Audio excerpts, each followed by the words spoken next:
तो university grant commission यानी UGC कुछ नए नियम लेकर आया है जो 13 जनवरी 2026 से लागू होने वाले हैं। और जैसे ही ये नियम सामने आए, खासतौर से जनरल कैटेगरी के छात्रों में एक जबरदस्त गुस्सा और विरोध देखने को मिल रहा है। तो आखिर ऐसा क्या है इन नियमों में, चलिए इसे समझते हैं। सोशल मीडिया से लेकर कॉलेज कैंपस तक हर जगह बस एक ही सवाल गूंज रहा है।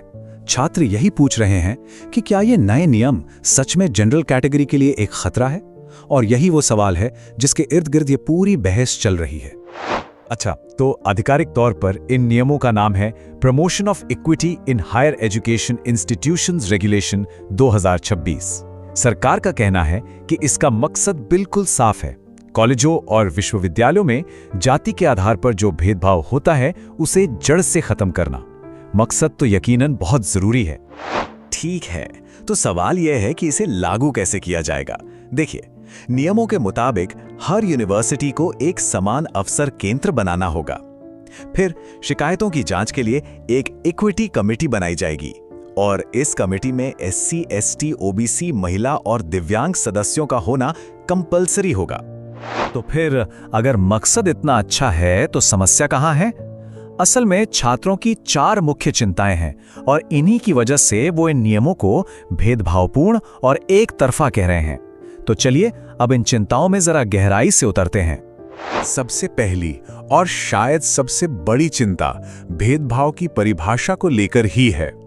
मतलब ये नियम जाति आधारित भेदभाव को कैसे देखते हैं, सारा विवाद यहीं से शुरू होता है। साफ साफ कहते हैं कि जाति आधारित भेदभाव का मतलब है एससी, एसटी और ओबीसी छात्रों के खिलाफ होने वाला भेदभाव। अब छात्रों का तर्क यह है कि इसमें सामान्य वर्ग के किसी छात्र के साथ होने वाले भेदभाव से सुरक्षा का तो कोई जिक्र ही नहीं है। उन्हें ऐसा लग रहा है कि जैसे उन्हें पहले से ही अपराधी मान लिया गया है और सिर्फ उन्हें ही कटघरे में खड़ा करने की तैयारी है। अब आते हैं दूसरी चिंता पर, और सच कहूं तो ये शायद सबसे ज्यादा परेशान करने वाली बात है। वो है झूठी शिकायतों पर सजा के प्रावधान को पूरी तरह से हटा देना। देखिए, जब इन नियमों का ड्राफ्ट तैयार हुआ था तो उसमें बाकायदा ये लिखा था कि अगर कोई झूठी शिकायत करता है तो उस पर कार्रवाई होगी। लेकिन जो फाइनल नियम आए उनमें से इस क्लॉज को हटा दिया गया है। इसी वजह से छात्रों में ये डर बैठ गया है कि अब कोई भी अपनी पर्सनल दुश्मनी निकालने के लिए इन नियमों का हथियार की तरह इस्तेमाल कर सकता है। क्यों? क्योंकि झूठा साबित होने पर भी शिकायत करने वाले पर कोई एक्शन तो होना ही नहीं है। तीसरी चिंता है इन नियमों के बढ़ते दायरे को लेकर।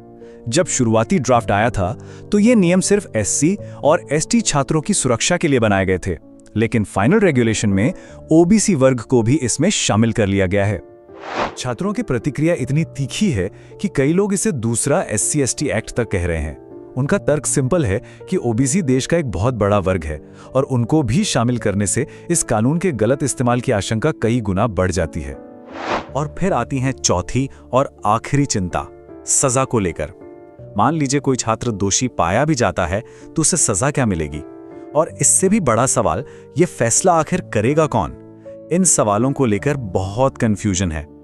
मतलब नियमों में ये तक साफ नहीं है कि अगर आरक्षित वर्गों के बीच ही कोई झगड़ा हो जाए, जैसे ओबीसी और एससी छात्र के बीच, तो क्या होगा? सजा का फैसला भी पूरी तरह से संस्थान के हेड के विवेक पर छोड़ दिया गया है। मतलब वो चाहें तो सिर्फ चेतावनी देकर छोड़ दें या चाहें तो कॉलेज से ही निकाल दें। इससे ये धारणा और मजबूत होती है कि ये नियम शायद सिर्फ जनरल कैटेगरी को टारगेट करने के लिए हैं। इन चिंताओं का एक और एंगल भी है और वो है कॉलेजों पर पड़ने वाला जबरदस्त दबाव। ये नियम सिर्फ छात्रों के लिए ही नहीं बल्कि खुद संस्थानों के लिए भी एक बहुत जोखिम भरा माहौल बना रहे हैं। देखिए, मामला यह है कि अगर किसी कॉलेज पर यह आरोप लग जाए कि उसने शिकायत पर ठीक से कार्रवाई नहीं की, तो यूजीसी बहुत कड़े कदम उठा सकता है। वो उस कॉलेज की ग्रांट रोक सकता है, डिग्री देने पर रोक लगा सकता है और यहां तक कि उसकी मान्यता भी रद्द कर सकता है। तो इसका नतीजा क्या हो सकता है?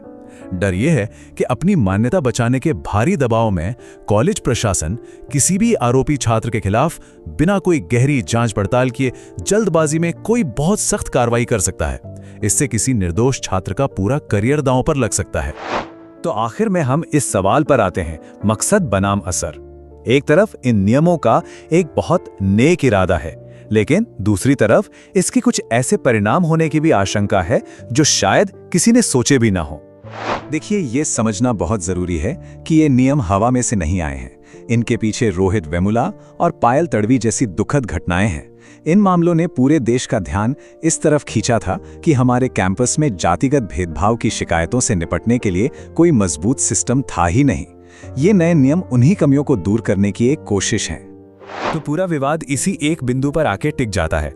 एक तरफ मकसद है भेदभाव को रोकना और छात्रों को एक सुरक्षित माहौल देना, लेकिन दूसरी तरफ डर इस बात का है कि चेक एंड बैलेंस की कमी की वजह से इसका गलत इस्तेमाल भी हो सकता है। और यहीं आकर ये पूरी चर्चा अपने सबसे अहम सवाल पर खत्म होती है। किसी को झूठे आरोपों से बचाने के लिए और कानून का संतुलन बनाए रखने के लिए क्या झूठी शिकायतों पर सजा का कोई ना कोई प्रावधान होना चाहिए? इस पर सोचिएगा जरूर।